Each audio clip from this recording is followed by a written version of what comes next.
तो इस फंक्शन का डोमेन हो जाएगा r-2 and 6। ठीक है, तो इसके डोमेन में 2 और 6 नहीं होंगे, बाकी कोई भी रियल नंबर हो सकती है। ऑल रियल नंबर्स के लिए डिफाइन है एक्सेप्ट 2 and 6। एक्स के प्लेस पर कोई भी रियल नंबर लिखी जा सकती है 2 और 6 को छोड़कर।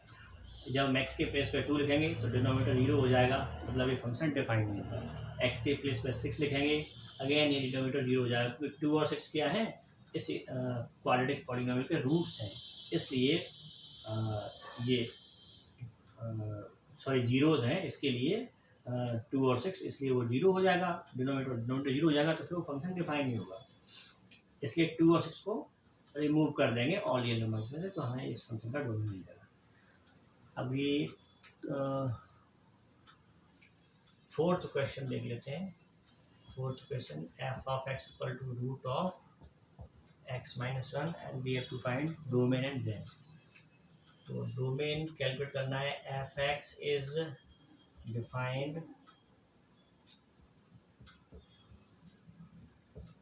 फॉर, फंक्शन डिफाइन होगा, स्क्वायर रूट फंक्शन है, रूट के अंदर लिखे हुए एक्सप्रेशन को ग्रेटर देन इक्वल टू 0 करना है। X is greater than equal to 1, x belongs to greater than and equal to का साइन है, इसलिए close interval, close open interval आएंगे 1 to ∞। Therefore domain of the function will be close open interval 1 to ∞। ये function का domain हो गया।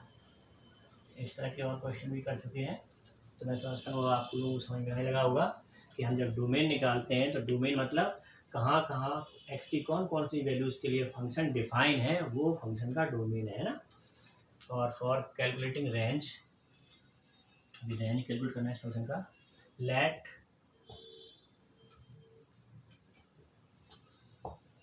y equal to root of x-1। F of x को y ले लेना है ना, फंक्शन के एक्सप्रेशन को y से पुश करना है जब भी रेंज कैलकुलेट करना है। ये डोमेन वाला पोर्शन हो चुका है, अभी रेंज वाला स्टार्ट हो रहा है। चाहे तो आप हेडिंग डाल सकते हैं डोमेन रेंज, है ना, इस तरह से आप फंक्शन को x को इस तरह से एक्सप्रेस करेंगे कि x y के फॉर्म में आ जाए, है ना।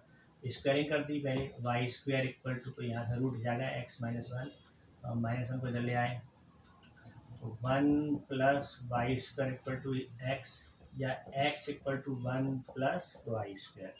अब ये देखना है फॉर x इज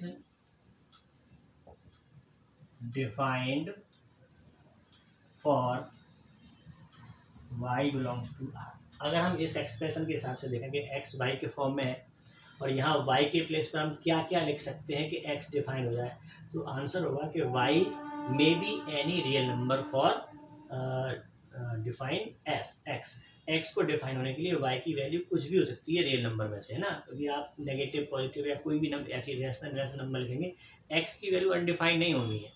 x की हर एक y की हर एक रियल वैल्यू के लिए x डिफाइन होगा। लेकिन हम इसमें अब एक और थोड़ा सा ध्यान देने वाली बात है कि जो गिवन फंक्शन था, अब कायदे से होना चाहिए जो y के लिए जो इंटरवल आया है, ये r भी लिख सकते हैं और ऐसे भी लिख सकते हैं, क्योंकि -∞ टू +∞ एक ही बात है। रियल नंबर का मतलब -∞ से लेकर +∞ इन ओपन इंटरवल, ठीक है। तो या तो आप रियल नंबर लिख दें या फिर ऐसे लिख दें, एक ही बात है। तो y के लिए जो इंटरवल आता है वही हमारा रेंज बन जाता है, लेकिन इसमें भी ध्यान देना पड़ता है कि फंक्शन कैसा है। फंक्शन क्या है, स्क्वायर रूट फंक्शन है, और स्क्वायर रूट फंक्शन का जो आउटपुट है, रेंज है, वो नेगेटिव नहीं होता। और यहाँ पर y के लिए जो इंटरवल आया है उसमें नेगेटिव नंबर्स भी इंक्लूड है, तो हमें नेगेटिव नंबर्स हटानी पड़ेगी, वो फंक्शन का रेंज बनेगा। लिखेंगे but given function is square root function,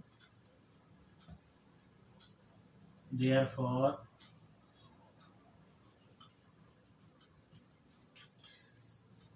negative output हमें नहीं मिलेगा। तो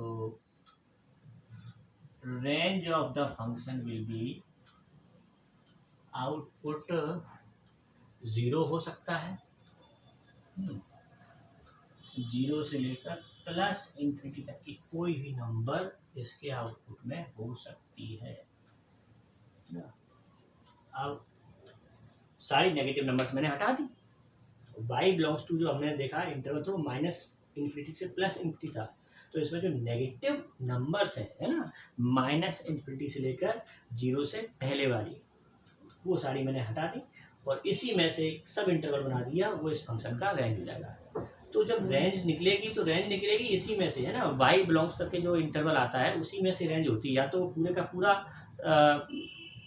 आपका इंटरवल रेंज बन जाएगा या फिर उसका कुछ पोर्शन, उसका कुछ कोई सब इंटरवल उस फंक्शन की रेंज बन जाएगा। वो डिपेंड करता है फंक्शन के ऊपर कि फंक्शन क्या है। तो अब यहाँ बात ये आ रही थी कि 0 इसके आउटपुट में मिल जाएगा, जब आप x के प्लेस पर 1 लिखेंगे तो आउटपुट 0 मिलेगा, यानी y की वैल्यू 0 मिल जाएगी। तो ये फंक्शन का रेंज है।